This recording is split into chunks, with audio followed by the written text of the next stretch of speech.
الحمد لله رب العالمين والصلاة والسلام على رسوله محمد وعلى آله وأصحابه أجمعين أما بعد فأعوذ بالله من الشيطان الرجيم بسم الله الرحمن الرحيم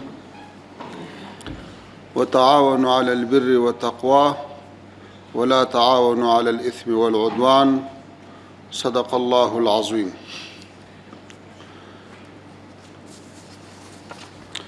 تر هر څه لومړی د افغانستان اسلامي امارت او ملګرو ملتو ادارو ترمنځ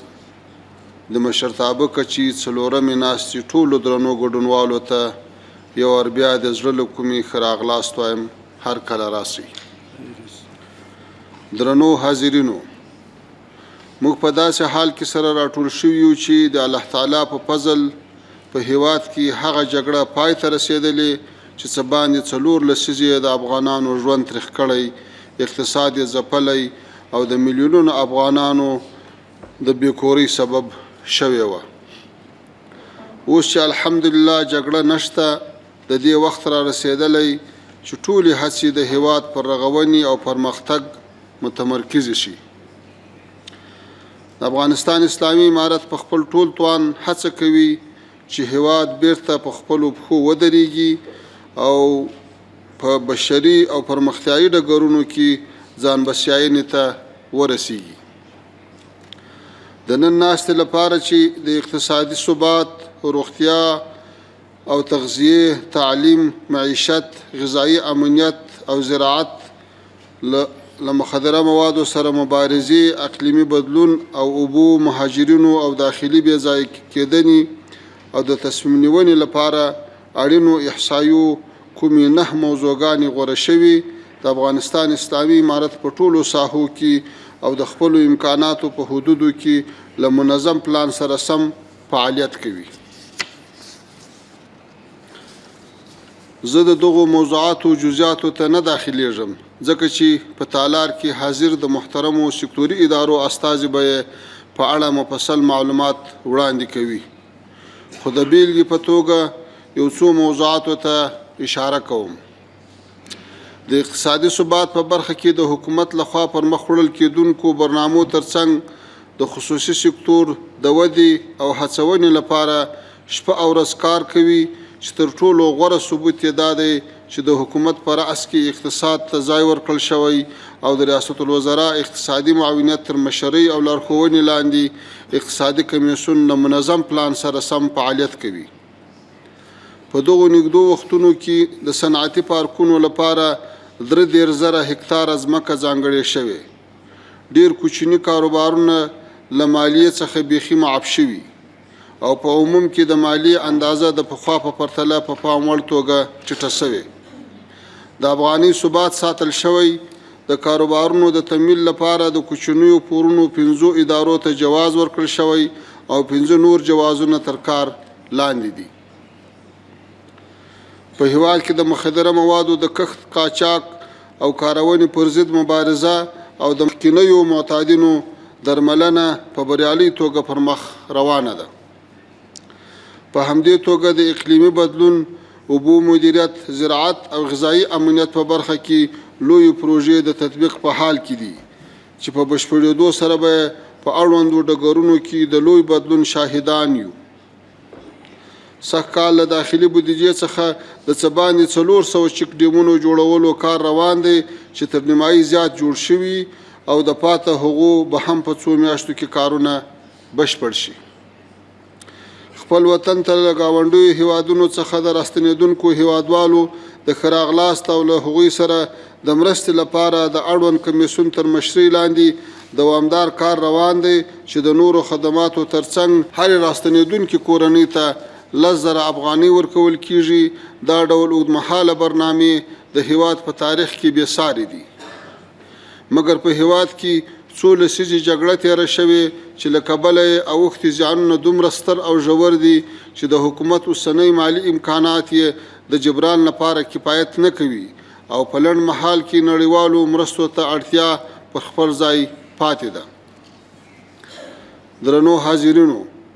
موږ دا درک کوو چې افغانستان یوازینی هیواد نه دی چې بشري او پرمختیایي مرستو ته اړتیا لري، بلکې د نړۍ په نورو هیوادونو کې هم د جګړو او طبیعي پیښو له کبله شدیدې اړتیاوې شته او د زیاتېدو په حال کې دي. خو افغانستان له نورو هیوادونو سره یو توپیر لري او هغه دا چې افغانستان نور په جګړه کې ښکیل هیواد نه دی،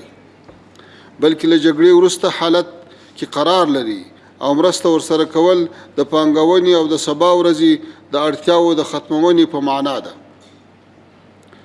سره له دې چې د خلکو د اړتیاو او لومړیتوبونو تفصیلات به په خپل وخت په نورو ناستو کې د اړوندو سکتوري ادارو لخوا شریکېږي، خو په عمومي ډول لاندې نکاتو ته اشاره کول غواړم. د دې لپاره چې له نړیوالو مرستو څخه اعظمي استفاده وشي، پکار ده چې د مرستو ویش د افغانستان د خلکو له اړتیاو او لومړیتوبونو سره عیار شي او په دې برخه کې روانه همغږي نوره هم پیاوړې شي. په ځانګړي ډول له ګاونډیو هیوادونو د راستنېدونکو هیوادوالو دایمي میشتول، کروندګرو ته د مخدره موادو بدیل معیشت برابرول، د اقلیمي بدلون په برخه کې نړیوالو مالی صندوقونو ته د افغانستان لاسرسی او په اړوند فورمونو کې د افغانستان استازیتوب یقیني کول، د روغتیايي سکتور حمایه، په ځانګړې توګه د سرطان د درملنې د ملي مرکز تجهیز، د افغانستان له لومړیتوبونو سره سم د ماین پاکۍ برخې ته توجه کول، هڅه دې وشي چې د مرستو ډول له بشري څخه نیمه انکشافي او پرمختیایي مرستو لوړ او تغییر وکړي، ځکه چې بشري مرستې یوازې د عاجلو حالاتو اړتیاوي او اوږدمهاله اړتیاوي له منځه نشي وړلی. هڅه دې وشي چې مرستې د کار په بدل کې او په اوږدمهالو زیربنایي سیستمونو ولګول شي. هڅه دې وشي چې د امکان تر حده د داخلي تولیداتو او داخلي مارکیټ څخه استفاده وشي، ترڅو د مرستو مثبت اغیز نور هم زیات کړل شي. درنو حاضرینو، تر کومه حده پورې چې د افغانستان په اسلامي امارت پورې اړه لري، د افغانستان د موجوده حکومت ټولې ادارې په امنیتي برخه کې د ټولو مؤسساتو امنیت ته ژمنتیا لري، همدارنګه د همکارۍ په برخه کې، د شفافیت په برخه کې، د فساد د مخنیوي په برخه کې، همداسې د تګو راتګو د سفر د اسانتیاو په برخه کې موږ ټول تاسو سره همکار یو او تاسو ته ډاډ درکوو چې تاسو به په ډېر اطمینان سره خپلو مرستو ته دوام ورکوئ. موږ همیشه د دې هڅه کړې ده او کوو چې په افغانستان کې داسې پروژې پلې شي چې د هغې ګټې اوږدمهاله وي او هیوادوال هم په کور دننه بسیا شي. دا چې اوس یو ښه فرصت راغلی او زمینه مساعده ده،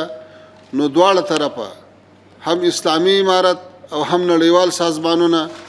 په ګډه باید یو بل ته لاس ورکړو، ترڅو له دغه حالت نه ښه استفاده وشي او د افغانستان په ټولو برخو کې چې د پرمختګونو آغاز شوی ده دا دوام پیدا کړي، دا قوت پیدا کړي او په دې کې پرمختګ ولرو. نو تاسو ټولو ته بیا هم ښه راغلاست وایم. تاسو وخت نو ناخلو، ټول ملګري به په خپل نوبت سره خبره کوي، هر کله راسئ. خدای مراوله. واخر دعوانا ان الحمد لله رب العالمين.